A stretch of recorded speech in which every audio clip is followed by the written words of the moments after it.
Hello everyone, this is Said and welcome to Andrab Codes. Welcome to the another lecture of our complete Python course. In today's lecture, we are going to learn about bitwise operators. Bitwise operators are not really common in our programming systems.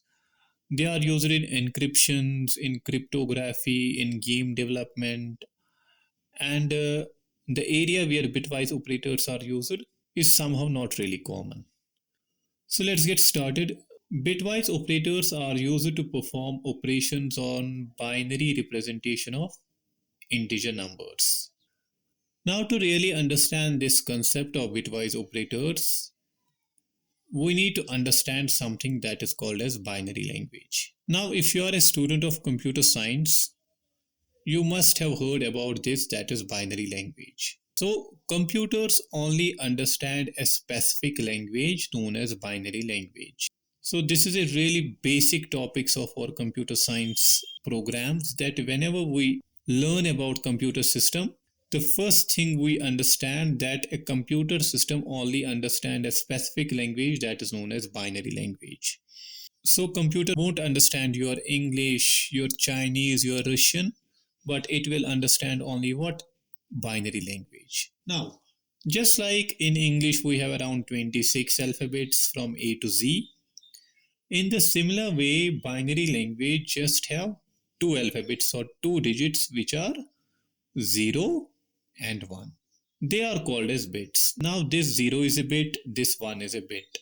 They are called as bits, 0 and 1. So binary language includes only two characters, that is 0 and 1, only two digits. And those two digits are actually called as what? Bits. Now if we go back to our definition, that is bitwise operators are used to perform operations on what? Binary representation of integer numbers. They operate on individual bits, that is 0 and 1.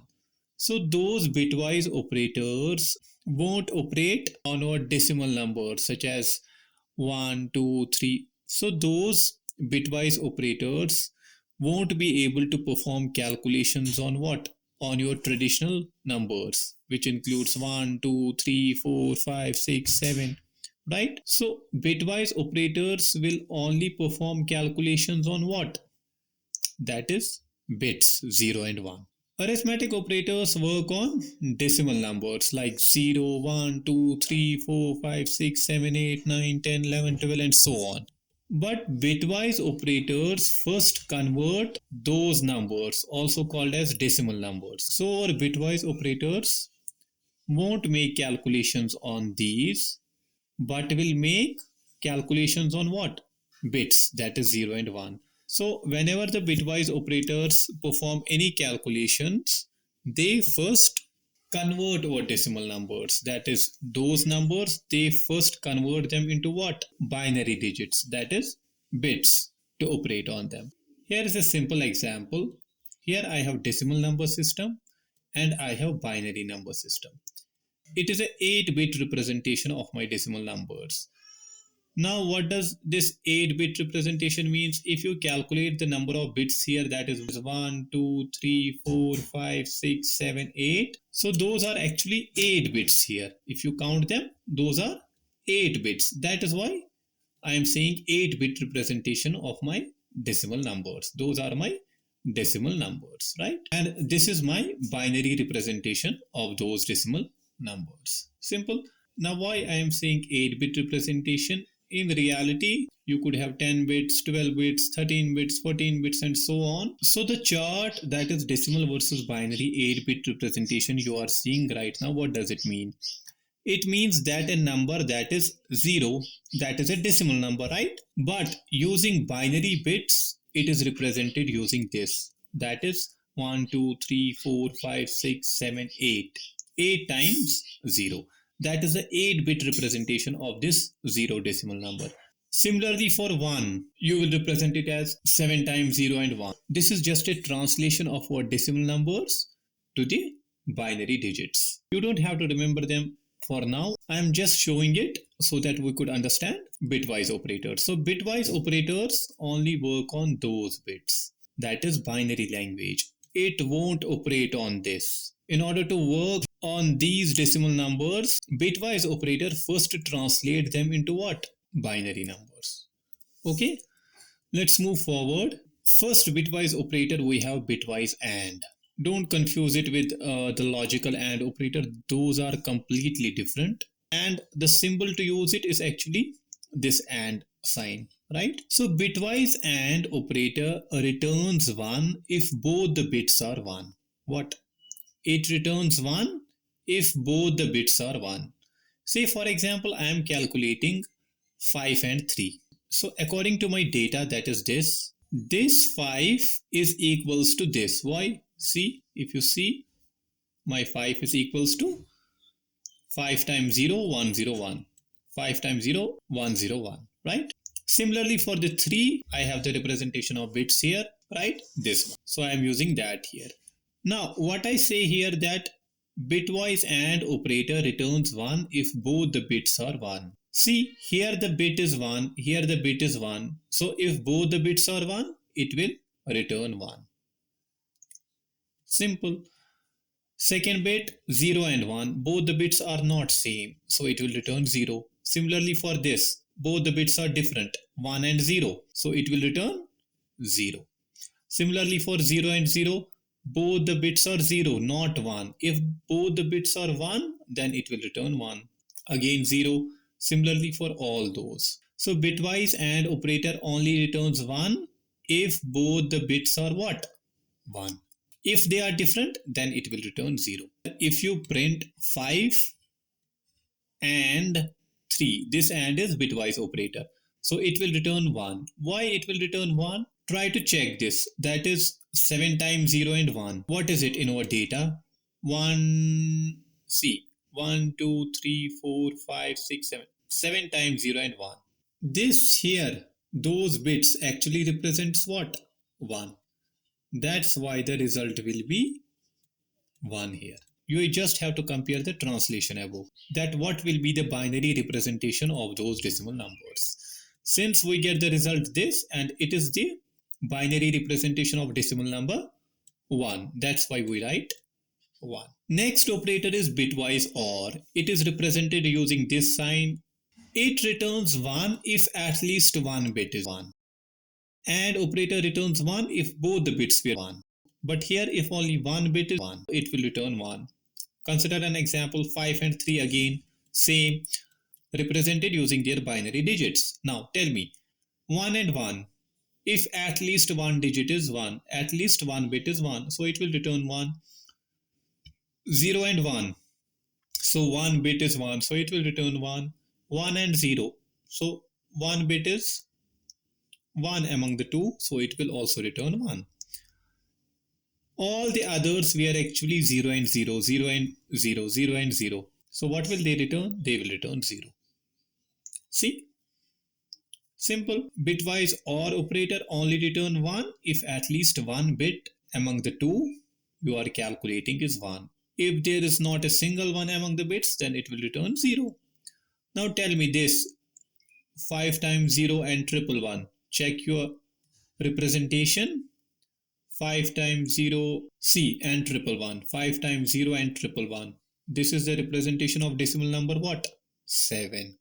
Right? Easy. And that's why we get the result here, 7. Next operator is bitwise XOR. It is represented using this sign. Next, it returns 1 only if the bits are different. If the bits are different in the operation, then it will return 1. See, first here example, both the bits are 1. So bits are not different, so it will return 0. Similarly here, the bits are different, that is 0 and 1. So it will return 1 because that's the rule, returns 1 only if bits are different. Similarly here, 1 and 0, bits are different, it will return 1. Here 0 and 0, 0 and 0, 0 and 0, 0, 0, 0, 0. Those are all same bits. Those are not different bits if you see it. So what will they return? They will return 0, 0, 0 because the bits are not different. XOR operator only returns 1 if the bits are different. Now compare it with your representation 110, that is this, which gives us 6. So this is the representation of 6. That is why print 5 XOR operator 3 gives us 6. So I hope you understand how it works on the binary bits rather than over decimal numbers. Let's move forward. Now bitwise NOT.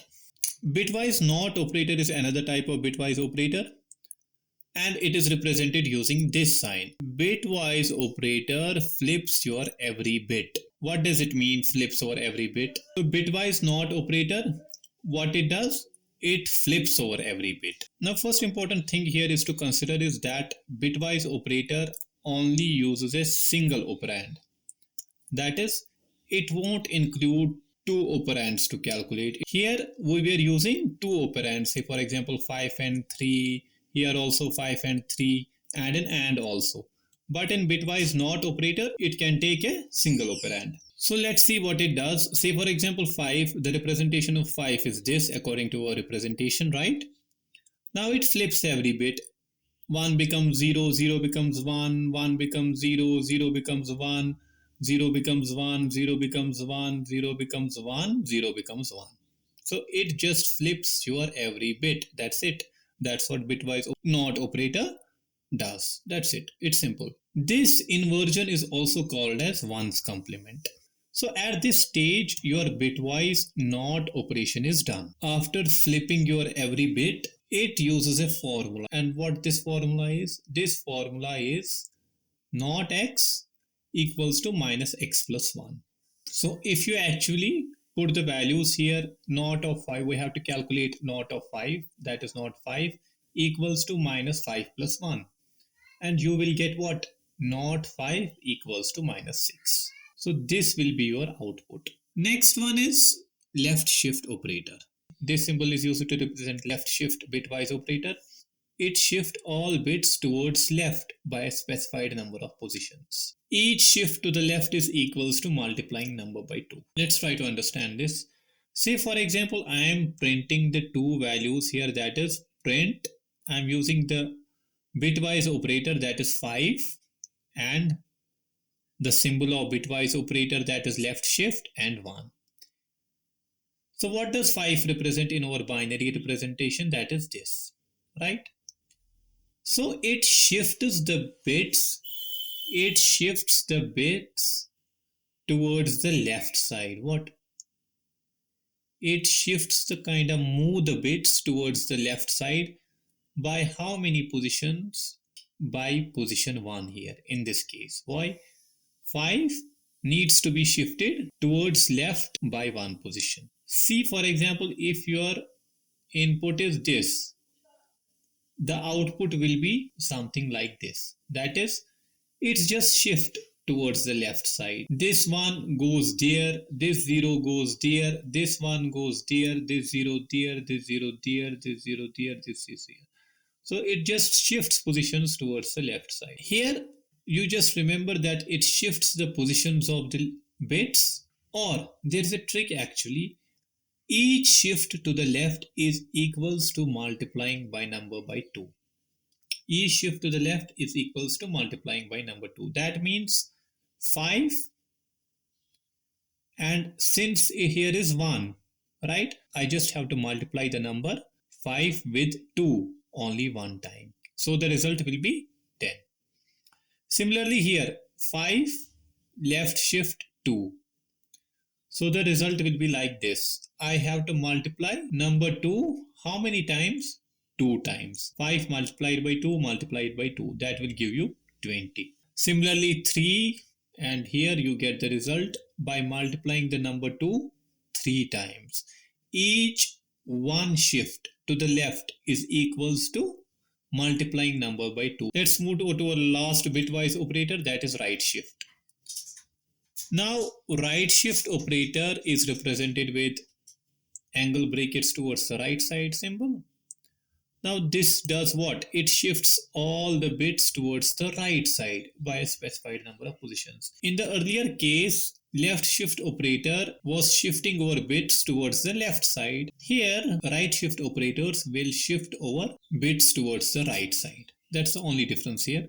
Shifts all bits towards the right by a specified number of positions. The difference here is that each shift to the right is equals to dividing a number by 2. Now each shift to the right is equals to dividing a number by 2. So here we have to divide number 5 one time by what? By number 2. Simply divide 5 by 2, you get the result, and it ignores the float value and gives us a result, that is 2. Similarly, 5 right shift operator 2 times, that is you have to divide 5 by number 2 2 times. That's what I am doing, and you will get the result 1. Similarly, 3 times you have to divide the number 2 3 times. You will get the result 0. Let's try to do some programs to actually understand whether all those logical things are working or not. Let's try to print all those statements first. 5, and this is for the AND operator, that is 3, right? Next we will use similarly for the, that is 5 or 3, right? Or is represented using this sign, and now 3. Now we are going to use XOR operator, that is represented using what? Using this symbol, right? Bitwise NOT operator takes a single operand, so we will simply use say for example 5, right? Left shift operator 5 and 3, right? Simply right shift operator, that's this. Now let's try to run the program. Let's check the results and see. 1, that is 5 and 3. Was that our result? Let's check. Yes, 5 and 3 gives us 1, right? Next was this 5 and 3 gives us 7, that is OR operator, right? So that was our result here, that is 7. Next was our XOR operator, and it gives us 6, right? Simple. Now here it was bitwise operator, and it actually gives us what? -6, correct? Now left shift operator 5 and 3, right? It gives us 40. Simple. So here is our 40. Now for the right shift operator, it gives us, this one gives us 0. So here our output here is 0. So I hope you get the basic understanding of bitwise operators. With this lecture, we are done with all the operators that are available in Python programming language. So that's all for today. Thank you so much for being with me. See you in the next lecture.